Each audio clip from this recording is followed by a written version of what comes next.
Hello friends, एक बार फिर से आप सबका मैट एकेडमी में स्वागत है। आज हम करने वाले लाभ हानि, जो कि काफ़ी इम्पोर्टेंट है ये चैप्टर, इससे क्वेश्चन हमेशा आते हैं। तो हम यहाँ पर प्रैक्टिस कर रहे हैं उन क्वेश्चनों की जो प्रीवियस ईयर में क्वेश्चन पूछे गए हैं। इसी तरह के क्वेश्चन आते हैं। देखिए, ये क्वेश्चन जो है 2019 में पूछा गया है JNV में, है ना। तो ये काफ़ी इम्पोर्टेंट होंगे इस तरह के क्वेश्चन, जो कि इसी टाइप के क्वेश्चन पूछे जाते हैं, इसलिए ध्यान से समझना। और जो भी प्रॉब्लम आए उसको डिस्कस कर मुझे बता सकते हैं। जो भी प्रॉब्लम आती है कमेंट करके। चलो शुरू करते हैं। क्या बोला है कि एक वस्तु को 500 में बेचने पर हानि होती है। एक वस्तु को 500 में बेचा तो उसे हानि होती है। यदि इस वस्तु को 700 में बेचा जाता तो दुकानदार को पहले होने वाली हानि से 3 गुना लाभ होता। तो इस वस्तु का क्रय मूल्य क्या होगा। तो यहाँ पर इससे पहले समझ लीजिए क्रय मूल्य होता क्या है। जब आपको क्या पता है, ये बेचने की प्राइस पता है, यहाँ पर भी बेचा गया है, दोनों पर बेचने की प्राइस पता है और पूछा है क्रय मूल्य क्या होगा। तो इसको ज्ञात करने के लिए हम क्या करेंगे, सबसे पहले हमें ये जानना होगा कि क्रय मूल्य किस तरह से निकालते हैं, जब भी क्रय मूल्य पता हो आपको। ठीक है, तो यहाँ पर हम क्या देखेंगे कि क्रय मूल्य बराबर क्या होता है, क्रय मूल्य, जिसे हम क्या कहते हैं, कॉस्ट प्राइस, CP। ठीक है, और विक्रय मूल्य तुम्हें ज्ञात है, विक्रय मूल्य जिसे हम क्या कहते हैं, विक्रय मूल्य जिसे हम कहते हैं सेलिंग प्राइस। अब जितने में ख़रीदा जाता है वह उसकी क्या होती है, क्रय मूल्य होता है, और जितने में बेचा जाता है वह उसका विक्रय मूल्य होता है।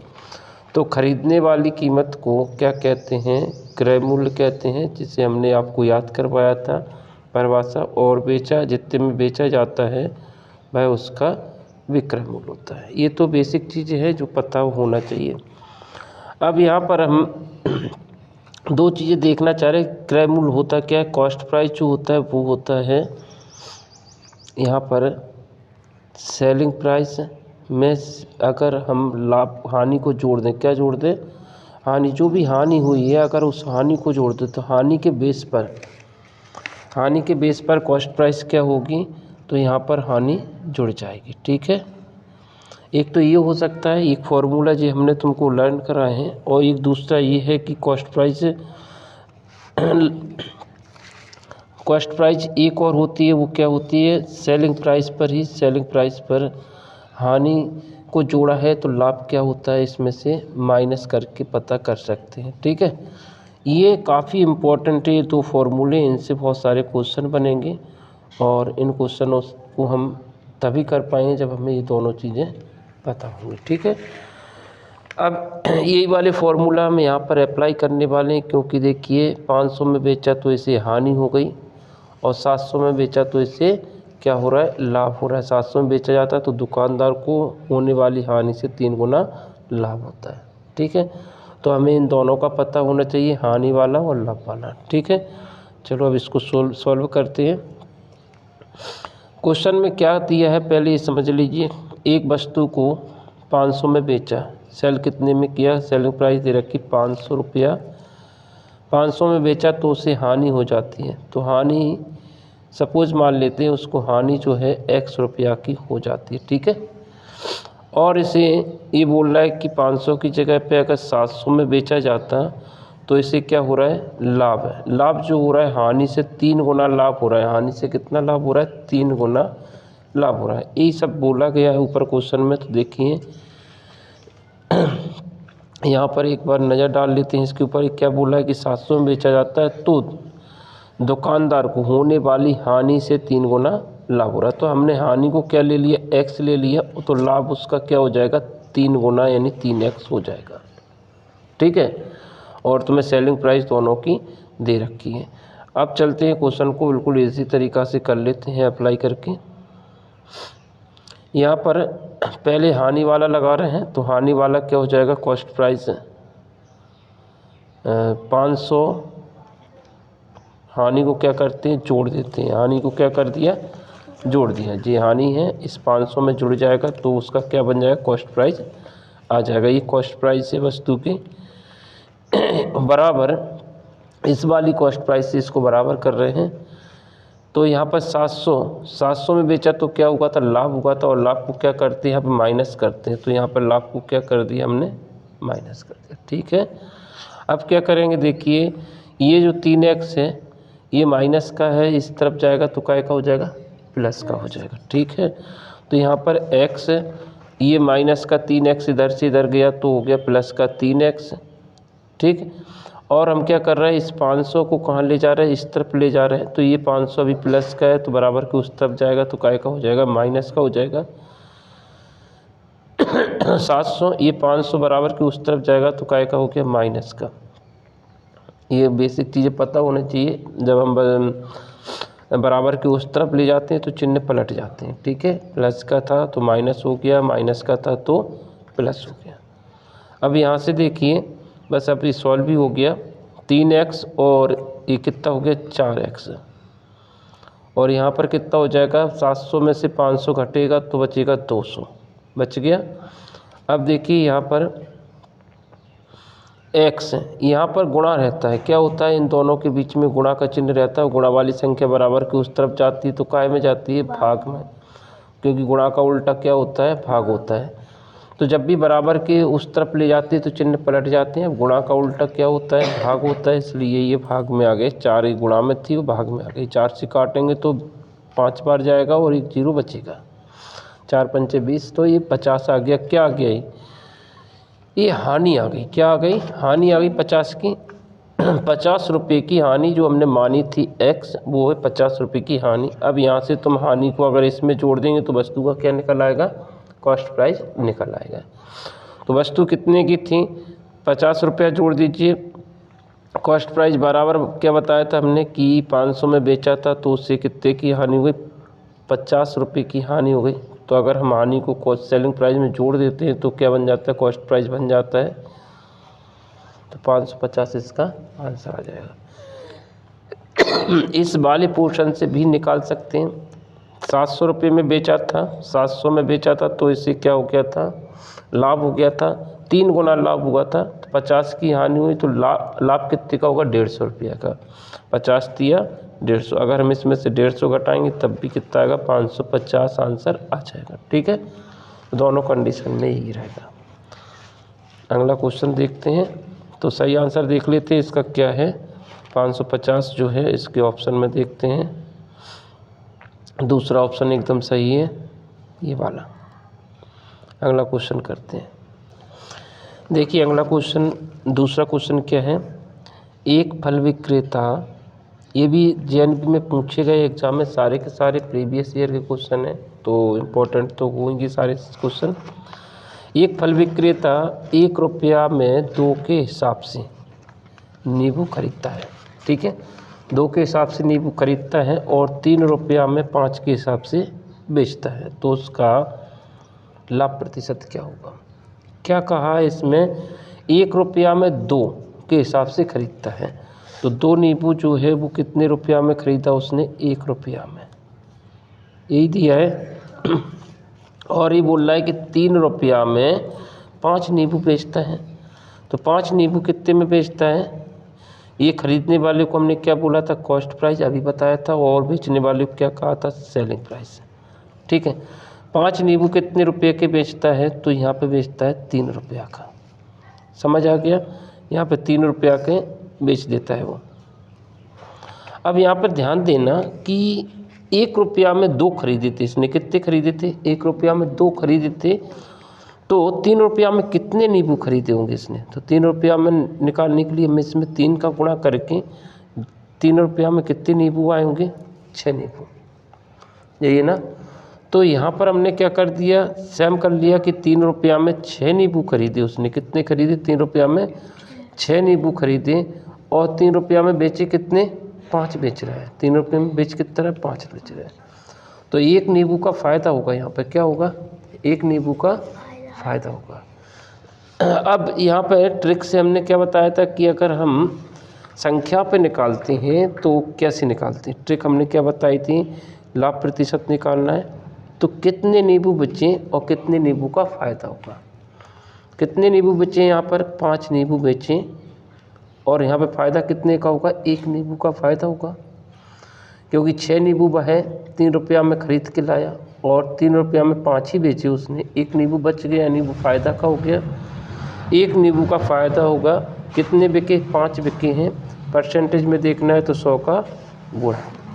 ठीक है, यहाँ पर हमने क्या है, संख्या पर निकालना है, कितने नींबुओं की संख्या का फ़ायदा होगा, कितने नींबू का फ़ायदा होगा। तो जब हम इस पे निकालते हैं तो जितने बेचते हैं उसको हम यहाँ पर रखते हैं नीचे। ठीक है, इस चीज़ को याद रखना, क्योंकि ट्रिक से कर रहे हैं इसको। अब यहाँ से डायरेक्ट आंसर आ जाएगा, 5 से काट देंगे, 5 दूनी 10। सही आंसर कितना आएगा, 20% का इससे लाभ हो जाएगा। समझ आ गया।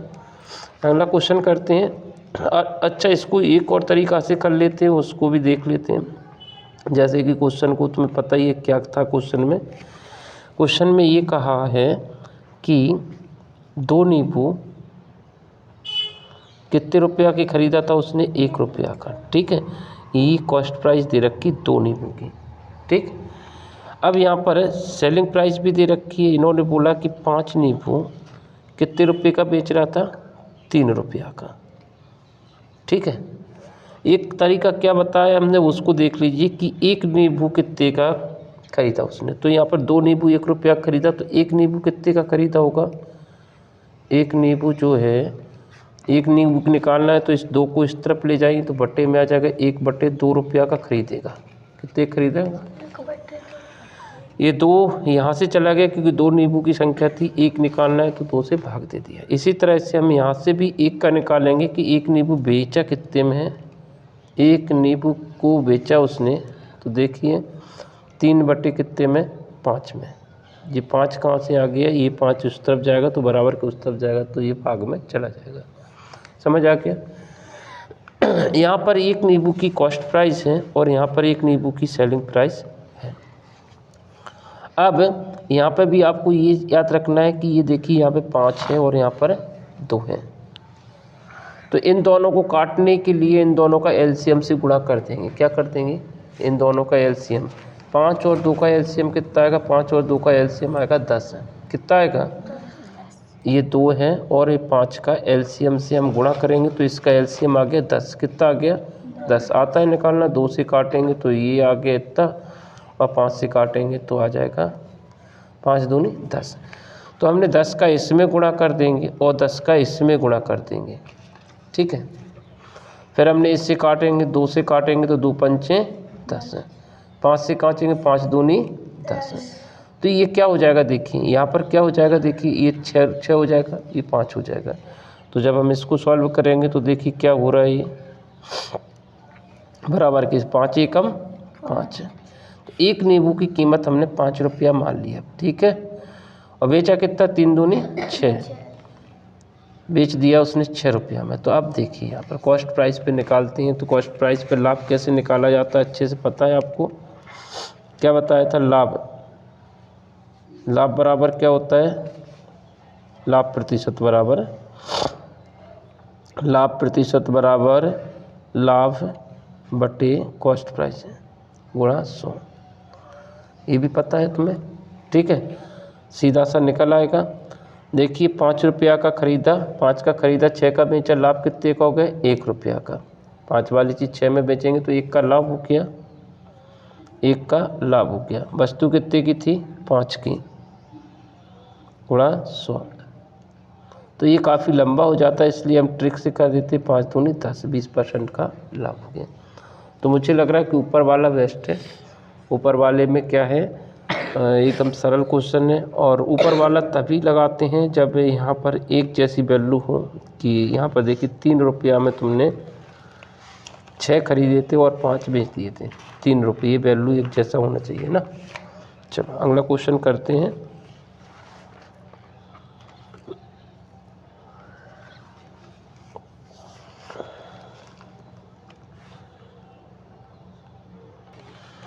देखिए क्वेश्चन को, ये भी क्वेश्चन 2 बार आया है। देखिए सेम क्वेश्चन, एक क्वेश्चन 2 बार आया है। 2017 में पूछा गया इसी क्वेश्चन को, 2009 में पूछा गया। अब यहाँ पे क्या बोल रहे हैं देखिए, 30 रुपया प्रति, यहाँ पर देखिए क्या बोला है, 30 रुपया प्रति दर्जन की दर से पेंसिल बेचने पर दुकानदार को 10 रुपया का लाभ होता है। तो ये देखिए क्या दे रखा है, सेलिंग प्राइस इतने में बेचा, 30 रुपया में बेचा और 10 का लाभ होगा। तो अभी हमने बताया था ना कि काफ़ी इम्पोर्टेंट फॉर्मूला है, क्योंकि लाभ निकालने के लिए कॉस्ट प्राइस का पता होना ज़रूरी है। क्या पता चाहिए, कॉस्ट प्राइस निकालना पड़ेगा। कॉस्ट प्राइस यानी क्या, खरीदा कितने में था। तो कॉस्ट प्राइस क्या बताया था हमने कि कॉस्ट प्राइस बराबर निकालना है तो क्या है, सेलिंग प्राइस में लाभ माइनस होता है। क्या होता है, सेलिंग प्राइस में से लाभ माइनस करते हैं। तो यहाँ पर तुम्हारी क्या निकल आएगी, कॉस्ट प्राइस निकल आएगी। तो यहाँ पे कितने में बेचा, 30 रुपया में बेचा, तब जाके 10 का लाभ हुआ। तो सेलिंग प्राइस 30 रुपया दे रखी, उसका लाभ 10 रुपया दे रखी, तो कॉस्ट प्राइस कितनी निकल के आई, 20 रुपया। काफ़ी इम्पोर्टेंट, हमने पहले ही बोल दिया था जब पहला क्वेश्चन कराया, उसी में हमने कहा था कि इस फॉर्मूले को याद रखना, लाभ को माइनस करते हैं और हानि को प्लस करते हैं। तो ये फॉर्मूला तो आपको याद ही करना, आपकी किताब में दे रखा है। तो ये जो आ जाएगा, क्या आ जाएगा, वस्तु की कॉस्ट प्राइस आ गई 20 रुपया। आप निकाल सकते हो तुम क्या, लाभ प्रतिशत। लाभ प्रतिशत बराबर क्या होता है, लाभ प्रतिशत बराबर लाभ बटे कॉस्ट प्राइस गुणा 100, क्योंकि जो भी लाभ होता है या हानि होता है वो हमेशा किस पर होता है, कॉस्ट प्राइस पता होना चाहिए उसके लिए। तो यहाँ पर ये भी एक फॉर्मूला है, इस फॉर्मूले पे हम वैल्यू अप्लाई कर रहे हैं, तो सीधा आंसर आ जाएगा। देखिए वस्तु की कॉस्ट प्राइस 20 रुपया, लाभ कितने का हुआ था, तो लाभ ऊपर दे रखा था, देखिए ऊपर लाभ दिखा देते हैं, वस्तु पर लाभ जो है 10 रुपया का लाभ हो रहा है। तो लाभ तुम्हें पता है 10 रुपया का लाभ है, ठीक है। अब यहाँ पे वैल्यू रख दीजिए, लाभ की जगह पे 10 आ गया, कॉस्ट प्राइस की जगह पे 20 आ गया, गुणा में कितना है 100। 100 का गुणा क्यों करते हैं, क्योंकि प्रतिशत में वैल्यू निकालना है तो 100 का गुणा करना होता है। तो ये सीधा सीधा क्या आ जाएगा, लाभ प्रतिशत आ जाएगा। कैंसिल आउट करते हैं तो 10 एकम 10, 10 दूनी 20, और 2 से काटेंगे 100 को तो 50 आ जाएगा। तो 50% का लाभ हो गया। कितने का हो गया, 50% का लाभ होगा। तो ऑप्शन देख लेते हैं, तीसरा ऑप्शन एकदम सही है। अगला क्वेश्चन देखते हैं।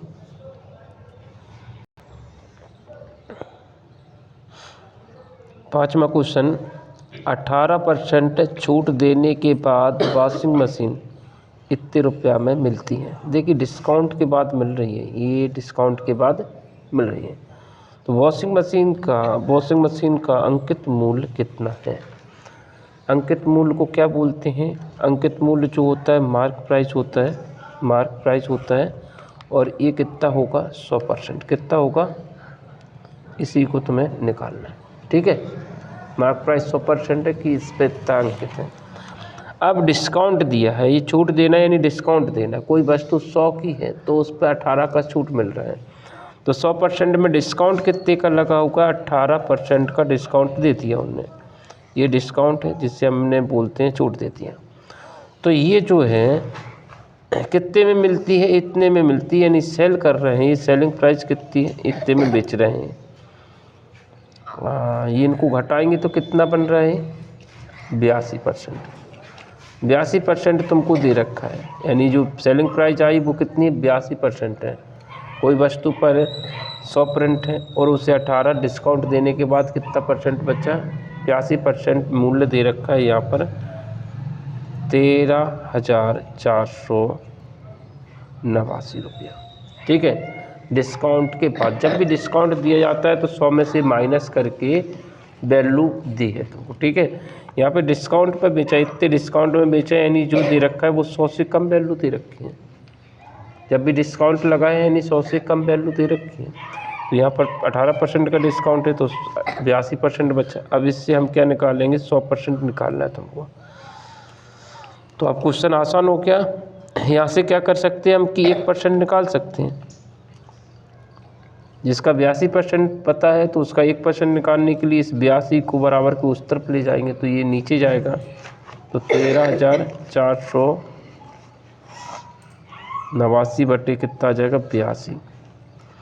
अब हमें पता करना है 1% पता नहीं करना, हमें कितना निकालना मार्क प्राइस जो कि 100% होता है। तो 1% पता है तो 100% निकालने के लिए हम क्या करेंगे, इसमें 100 का गुणा कर देंगे। तो ये वैल्यू जो निकालना था इसको कैलकुलेट करने पर हमारा आंसर आ जाएगा। चलो इसको कैलकुलेट कर लेते हैं, काफ़ी आसानी से हो जाएगा। 2 से काट लेते हैं इसको, 2 से काटेंगे तो ये 50 बार कट जाएगा 100, और 2 से काटेंगे तो ये 41 बार कट जाएगा। ठीक है, 2 चौके 8 और 2 एकम 2, और ये 2 से काटा 2 पंचे 10। अब 41 से हम इस संख्या में 41 का भाग देंगे और उसमें 50 का गुणा करेंगे। तो इस 13,489 में किसका भाग दे रहा है, 41 का। 3 बार जा रहा है शुरू में, 3 एकम 3, 3 चौके 12, यहाँ पे 11 बच रहा है, 8 उतार लेंगे। अब 2 ही बार जाएगा क्योंकि 3 बार तो जाएगा नहीं, 3 बार में ज़्यादा हो जाएगा, तो 2 बार में कितना हो रहा है 82। यहाँ पर कितना बच रहा है 6, और यहाँ पे बच रहा है 3। ठीक, उतारा कितना लेना है 9 का। अब डायरेक्ट 9 बार में ही जाएगा, कितनी बार जा रहा है 9 बार। पहाड़ा नहीं आता है तो पहाड़ा बना लेंगे। 41 में अगर 9 का गुणा कर देंगे तो पहाड़ा 9 बार पड़ जाएगा 41 का। 9 एकम 9, 9 चौके 36, तो ये आ जाएगा तुम्हारा 36, 9 काट दिया पूरा। तो ये जब हमने 41 से संख्या में भाग दिया तो इसका आंसर कितना मिला 329 है। ये 41 से कट गया 329 बार। बस इन दोनों का गुणा कर लीजिए, सीधा आंसर आ जाएगा। गुणा किस किस का करना है, 329 का गुणा करना है। 329 में किसका गुणा करना है 50 का। अब 50 में 0 का गुणा तो करेंगे नहीं, सीधा गुणा करेंगे 5 का और 1 0 लगा देंगे। 0 लगा दिया, 5 नेम 45, 45 का 5 आया, 4 हासिल, 5 दूनी 10, 4 14 हासिल, 1 5 दी 15, 1 16। तो ये जो कॉस्ट प्राइस निकल के आई जिससे हम 100% निकाल रहे थे, ये वस्तु की क्या है मार्क प्राइस है। ठीक है, तो ये कितना हो गया 16,450। आंसर देखते हैं 16,450। तो पहला आंसर एकदम सही है, 16,450। तीसरा आंसर एकदम सही है।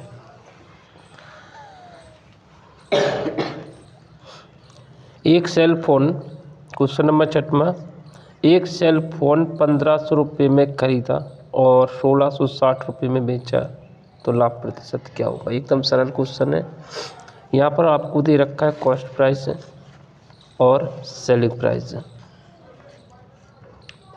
1500 में ख़रीदा, ये इसकी सेलिंग प्राइस, कॉस्ट प्राइस है 1500 रुपया, और बेचा कितने का 1660 रुपया। तो अब हमें क्या निकालना, लाभ निकालना। लाभ कैसे निकालते हैं, तो लाभ बराबर क्या होता है, लाभ तभी होता है जब वस्तु का सेलिंग प्राइस ज़्यादा होता है। क्या होता है, कॉस्ट प्राइस से सेलिंग प्राइस अधिक हो तभी लाभ होगा। ये बस मूल्य ज़्यादा होगा, यानी कम में खरीदोगे और ज़्यादा में बेचोगे तभी तो लाभ होगा। तो यहाँ पर हमें क्या निकालना है, लाभ निकालना है। तो लाभ बराबर क्या होता है, selling price minus cost price. इन दोनों वैल्यू को घटा देंगे तो 1660 में से 1500 घटेगा तो 160 आ जाएगा। कितना आ जाएगा, 1660 में से 1500 माइनस कर दिया तो जो आ गया वो सीधा निकल के आ गया लाभ, जो कि 160 रुपया आ रहा है। ठीक है, लाभ प्रतिशत पूछा है तो लाभ प्रतिशत तो एकदम आसान है। लाभ प्रतिशत का भी फॉर्मूला बताया था, लाभ प्रतिशत बराबर लाभ बटे कॉस्ट प्राइस गुणा 100, ये परसेंटेज में लाभ आ जाएगा। तो यहाँ पर देखिए वस्तु पर लाभ कितने का होगा, 160 रुपया का लाभ हो गया। वस्तु कितने की थी, 1500 रुपया की वस्तु थी, गुणा 100, तो ये प्रतिशत लाभ आ जाएगा। काटना शुरू करेंगे तो 2 जीरो से ये 2 जीरो कट गए। ठीक है, और कुछ कट रहा है क्या, 5 15 एकम 15, ये वैल्यू कुछ मिस्टेक है कहीं पे। तो तो यहाँ पर क्या है, ये 50 है, यहाँ पर 5 बना देते हैं, इसको 5 है यहाँ पर। तो यहाँ पर 150 रुपये का लाभ हो रहा है। कितने का हो रहा है? 150 का। ये मिस्टेक थी थोड़ा सा, तो इसको 150 रुपये का लाभ हो रहा था यहाँ से। तो 15 से 150 कितने बार कट जाएगा? 10 बार। ठीक है, इसका सही आंसर हो गया पहला वाला। क्योंकि ये 1660 करते हैं, तो इसमें एक भी ऑप्शन ऐसा नहीं है जो कि इसके लिए आंसर हो। तो यहाँ पे ये 1660 की जगह पे 1550 था। इस वजह से यहाँ पर 160 की जगह पर लाभ कितना बचा? 150 रुपये का लाभ हो रहा था। 150 रुपये का लाभ हो रहा है, और वस्तु कितने की थी? 1500 की, और उसमें 100 का गुणा कर देंगे तो ये लाभ प्रतिशत आ जाएगा। ठीक है, लाभ बटे कॉस्ट प्राइस गुणा 100, और यहाँ से जब हमने इसको सॉल्व किया तो 10% का आंसर मिलेगा। ठीक है, ये ठीक है।